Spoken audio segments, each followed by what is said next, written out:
Hi everybody, my name is Ty Beatty. I am a student at Colorado Christian University, and I am going to talk to you guys today about a Christian perspective on accommodation. You could also call this maybe a theology of equitable education. We're going to see what it takes for a teacher to truly accommodate students through the image of Christ in them. Alright, so what does the Bible say about people with disabilities? The first thing that the Bible says is that they are wonderfully and fearfully made.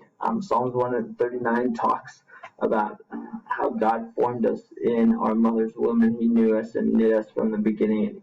Even the days that we hadn't had, God had planned. And so everyone, disability, no disability, mental health or physical disability or behavioral disability, any of those things, you are fearfully and wonderfully made, right?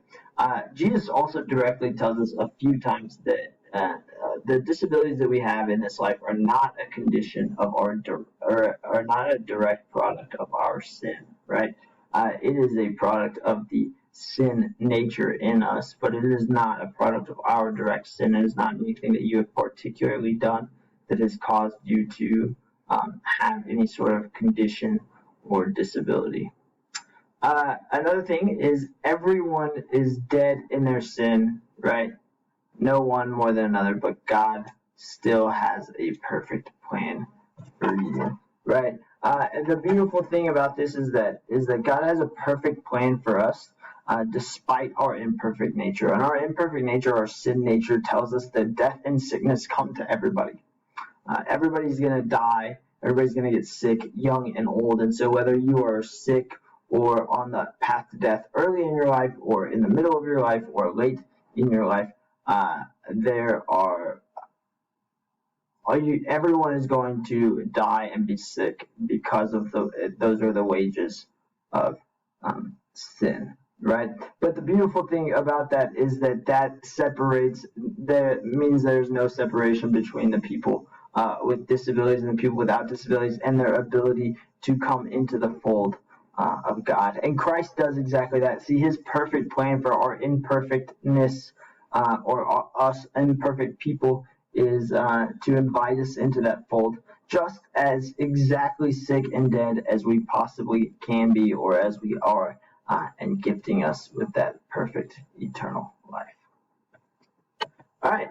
So, knowing what the Bible says, that it's not a progress, disabilities are not anybody's fault, and that no one is worse off or more deserving of any other person, and that those people with disabilities are just as easily accepted and beloved in the kingdom of Christ, right? Now, what can the teachers do when we're supporting students with disabilities?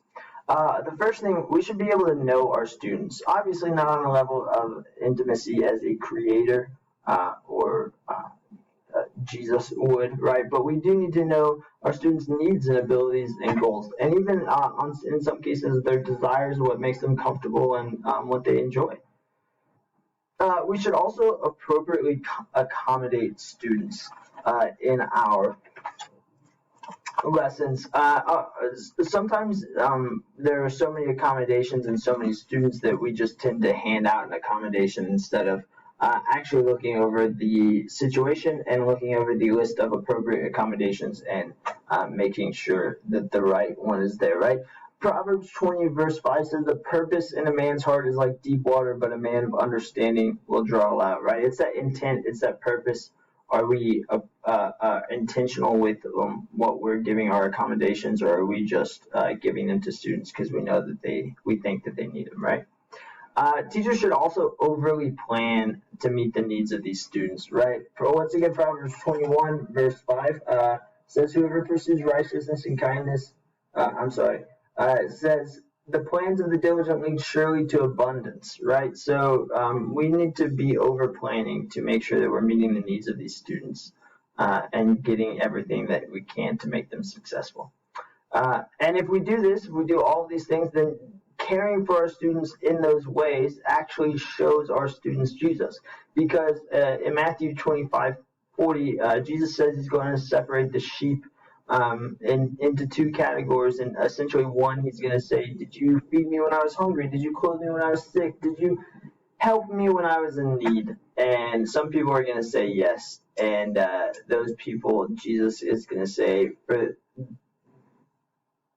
these things you've done to the least of these people, you have also done for me, right? And so Jesus is saying, hey, if you've done these things, if you've cared for a person that's really in need, then you've also cared for me. And so when we care for our students like this, prepare for them and make sure that we are giving them the best that we possibly can, especially when they're in extra need than regularly. It shows them Jesus in us, right? So, last but not least, how can a Christian teacher live out their faith in a public classroom? Right, seems to be a widely big. This seems kind of a scary thing, right? You want to think about God's not dead or God's not dead too, right? Like these classrooms and these big debates happening. But really, you can live your faith out in a public classroom in not so overt ways that really show your kids the love and grace of Jesus. I think extending grace to all of your students is a massive first step, right? And extending that grace in asking questions when they need things or trying to pry a little more, and leading with and discovering things and discovering the intent of things, right? Leading with intent. I have intentions in what I'm doing, and I'm trying to discover your intent. I think we can also know our students that we serve and work to give them quality education in all areas of their life, social, emotional, spiritual, relationally, and academically, right? Not just our specific discipline. And then I think that genuinely, if we're talking about we want to be like Jesus, then we should be, he tells us directly to serve people in need, and those are low-income, poor, socioeconomic, high traumatic, and stress-induced and anxiety-induced communities. So I think that is where we should be serving and teaching as Christian educators. Hope you guys liked the presentation. Sorry if it went a little long. Have a wonderful night, and I will hope to get you guys' feedback. Thanks.